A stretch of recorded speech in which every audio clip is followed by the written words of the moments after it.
Hiya, me hearties, how you all doing?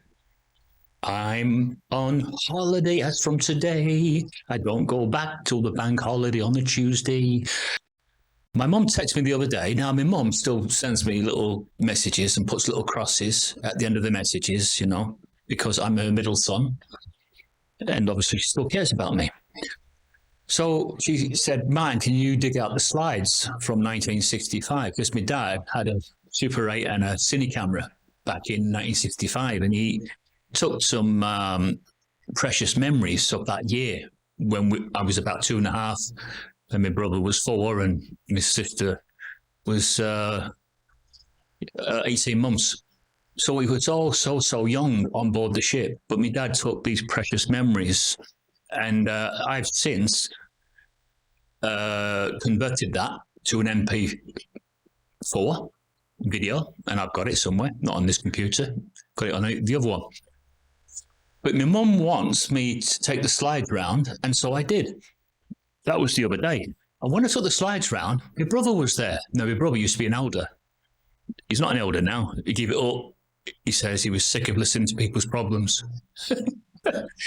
That's so typical of our kid. He didn't want to listen to people going on about their personal problems. So he gave up being an elder up. Anyway, that's his choice. I said that to him at the time. I said, look, I personally wouldn't want to go around on shepherding call to a young sister's house and have to tell her that she's got to control her bodily urges, especially if she was fit. I'd be tempted. So I wouldn't put myself into that position for that reason. Anyway, that's me. Maybe that's not my brother.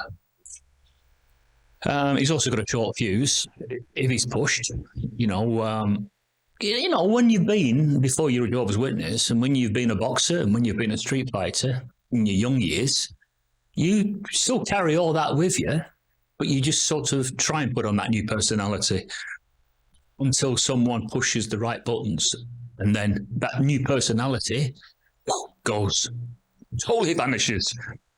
And he has snapped a few times.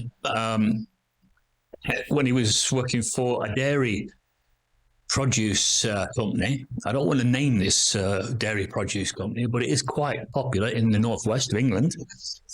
And one of the elders of the congregation was the foreman.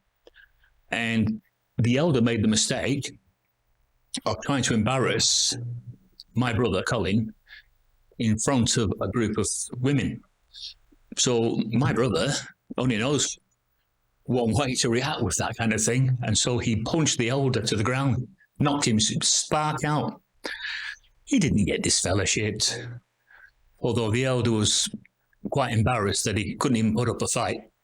He was down in one punch. But I did explain to the elder at the time, I says, you shouldn't really have said what you said, and you should not have tried to gain a laugh at my brother's expense in front of a mixed group. You should have done this privately. So if you got slammed to the ground, you got off light. I've seen him punch someone about 10 times and they've been put in hospital. So the elder dropped the matter and realized that he also was wrong to have tried to embarrass him. So much for putting on the new personality, eh? So much for it. Some can do it and some can't. And all these brothers that go on about bodily training is beneficial for little.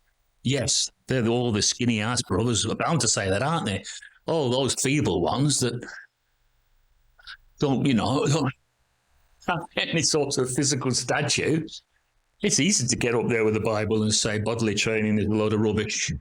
You're better off burying your head in the Bible. That's where the true beauty is. Look, I'm not going to argue about that because there's a lot of truth to that as well. But there's certainly nothing wrong with a young brother in the congregation who wants to train in his bedroom like I did. I had all my weights, dumbbells, kettlebells, same as our kid. And we used to train. And other brothers used to come to our house and we used to train them. Now, there was nothing wrong with wanting to look after your physical appearance as long as it doesn't change it to the point where you become vain. Because you've suddenly developed muscles and you're suddenly more attractive to the women, and so you allow vanity to come into it, then that would be wrong. Don't let that happen. There's only one ex-male model in every congregation, and that was me. I was the vain one in that congregation. Don't you forget it. But I'm glad to say that I've left that all behind now.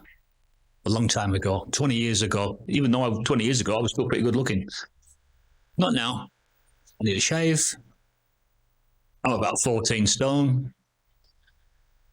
I should really have been, I reckon, about 15 stone would have been great for my height. That would have been a fantastic fighting weight. Plus, if I ever got ill, I would have a bit of weight on me just to get over that illness. But when you're sort of 14 stone and you're about 6'2.5", you've not really got the chance if you get ill to cope with it. You really are going to go down very quickly. So there's nothing wrong with having a bit of weight on you and a bit of muscle on you, and hold your head up high when you're walking around the congregation, because you're a fine figure of a man. And even Jehovah thinks so as well. When he looks down at you and he sees you training, and then straight after your training session, he sees you studying your Bible. And you've got the balance right then, haven't you? And that's the perfect scenario for me. That's what we did when we were growing up. We got the balance right. And that's all I wanted to say, using my Elvis mic. I love this mic. This is for all of you. See y'all.